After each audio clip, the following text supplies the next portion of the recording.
ডাঙৰ খবৰ লৈ অহাৰ চেষ্টা কৰিছো কিয়নো ব্যক্তিগত কোম্পানীৰ সৈতে চুক্তি এতিয়া অসম চৰকাৰৰ এএছটিচিৰ 100খন বাছ এতিয়া ব্যক্তিগত খণ্ডলৈ হস্তান্তৰ কৰা হৈছে লগতে বৈদ্যুতিক বাছসমূহৰ ভাড়া বৃদ্ধিক লৈ আজিৰ দিনটোত পৰিমল শুক্লবৈদ্যই এটা বৃহৎ মন্তব্য কৰিছে কি কৈছে পৰিমল শুক্লবৈদ্যই এই মুহূৰ্তত আমি ফুল প্লেট গ্ৰাফিক্সৰ সহায়ত সবিশেষ তথ্য দিয়াৰ চেষ্টা কৰিম পুনৰ ব্যক্তিগত খণ্ডলৈ চৰকাৰী বাছ পুনৰ হস্তান্তৰ কৰা হৈছে চৰকাৰী বাছ টাটাৰ হাতলৈ অসম ৰাজ্যিক পৰিবহণ নিগমৰ 100খন বৈদ্যুতিক বাছ ৰাজ্যিক পৰিবহণ নিগমৰ পৰিৱৰ্তে বাছসমূহ চলাব টাটাই দৈনিক এখন বাছৰ বিপৰীতে এএছটিচিক প্ৰদান কৰিব 3000 টকা ৰাজ্যিক পৰিবহণ নিগমে কোটি কোটি টকা ব্যয় কৰি ক্ৰয় কৰিছিল বাছসমূহ বন্ধ কৰি দিয়া হৈছিল ব্যক্তিগত খণ্ডৰ বাছৰ চলাচল আৰু মন্ত্ৰী পৰিমল শুক্লবৈদ্যই জনাইছে এই কথা আজিৰ দিনটোত কেইবাটাও বৃহৎ ঘোষণা কৰিছে পুনৰ ব্যক্তিগত খণ্ডলৈ চৰকাৰী বাছ আৰু ব্যক্তিগত কোম্পানীৰ সৈতে এতিয়া চুক্তি হৈছে অসম চৰকাৰৰ এএছটিচিৰ 100খন বাছ এটা ব্যক্তিগত খণ্ডলৈ হস্তান্তৰ কৰা হৈছে টাটাক গতাইছে অসম ৰাজ্যিক পৰিবহণ বিভাগৰ 100খন বৈদ্যুতিক বাছ আৰু টাটা গ্ৰুপক গতাইছে ইতিমধ্যে হস্তান্তৰ কৰিছে আৰু এখন বাছৰ বিপৰীতে দৈনিক 3000 টকা এএছটিচিক প্ৰদান কৰিব অসম চৰকাৰৰ সৈতে চুক্তি হৈছে এতিয়া ব্যক্তিগত কোম্পানীৰ এই মুহূৰ্তত জনাইছো এটা ডাঙৰ খবৰ পৰিমল শুক্লবৈদ্যই মন্তব্য কৰিছে এই সন্দৰ্ভত পুৰণি ৰঙা বাছৰ বিপৰীতে পুনৰ ক্ৰয় কৰা হ'ব গ্ৰীণ বাছ পুনৰ গ্ৰীণ বাছ ক্ৰয় কৰা হ'ব বুলি কৈছে পেট্ৰল ডিজেলৰ পৰিৱৰ্তে গ্ৰীণ এনাৰ্জি অনাৰ চেষ্টা অব্যাহত আছে বুলি কৈছে পৰিমল শুক্লবৈদ্যই আজিৰ দিনটোত মন্তব্য কৰা দেখিবলৈ পোৱা গৈছে প্ৰদূষণমুক্ত অসম গঢ়িবলৈ এতিয়া চেষ্টা চলাইছে অসম চৰকাৰে যাৰ বাবে এই সিদ্ধান্ত লোৱা বুলি আজিৰ দিনটোত মন্তব্য কৰিছে টাটাৰ লগত চুক্তিৰ পাৱাৰ ষ্টেচনৰ কাম আৰম্ভ কৰাৰ সিদ্ধান্ত লোৱা হৈছে পৰিমল শুক্লবৈদ্যই বৃহৎ মন্তব্য কৰিছে আৰু মন্তব্য পুনে আগবঢ়াইছো হয় আপোনালোকে দেখিছে আমাৰ ইলেক্ট্ৰিক বাছ কেইদিন আগতে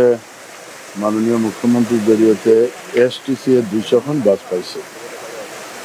আৰু এই 200খন বাছ ধুনীয়াকৈ চলি আছে এতিয়া আমি অলপতে আমি এয়াৰপোৰ্টলৈকে আমাৰ এই গ্ৰীণ বাছৰ ছাৰ্ভিচ আমি দিবলৈ আমি বিচাৰিছোঁ আৰু যোৱাকালিৰ পৰা গ্ৰীণ বাছ এয়াৰপোৰ্টলৈকে চলি আছে ঠিক তেনেকুৱা আমি গ্ৰীণ এনাৰ্জি বাছ আৰু ক্ৰয় কৰাৰ কাৰণে আমি প্ৰস্তুতি আছে আমাৰ হাতত এইটোৰ মূল লক্ষ্য হ'ল আপোনালোকে জ্ঞাত যে আমি যাতে এনভাইৰনমেণ্টেল পলিউশ্যনটো আমি কমাই আনিব পাৰোঁ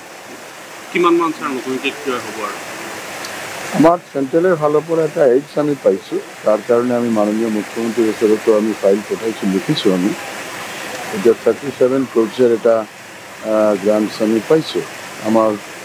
ডিপাৰ্টমেণ্টে ভালকৈ কাম কৰি আছে সেইকাৰণে তেওঁলোকে আমাক অনুদান হিচাপে আগবঢ়াইছে গতিকে এইখিনিয়ে যিমান টেণ্ডাৰৰ জৰিয়তে যিমান বাছ পোৱা যায় এইখিনি আমি ক্ৰয় কৰোঁ বাছখিনি আমি টাটাৰ ফালৰ পৰা লৈছোঁ আৰু টাটাৰ যিটো যিসকলে দিছে তেওঁলোকে আমি কাৰণ প্ৰথম কনচেপ্টটো আমাৰ প্ৰথম এইকাৰণে তেওঁলোকৰ জৰিয়তে আমি বাছটো চলাই আছোঁ যাতে আমি প্ৰাথমিকভাৱে ভালকৈ গম পাওঁ যে কেনেকুৱা কি কৰি বাছটো চলালে ভাল হয় বা সঠিকভাৱে চলাব পাৰি 200খন বাছ টাটাই চলাই আছে হয় তেওঁলোকৰ জৰিয়তে আমাৰ বাছবিলাক চলি হয় চৰকাৰৰ পইচাৰে আৰু আমিও যে দিছোঁ এইটো চৰকাৰীভাৱে তেওঁলোকে এটা কণ্ট্ৰাক্ট বেচিছত গৈছে যে আমাক মান্থলি ইমানখিনি টকা দিব এই হিচাপে কৰ্পৰেশ্যনে তেওঁলোকক বাছখিনি হেণ্ড অভাৰ কৰিছে আৰু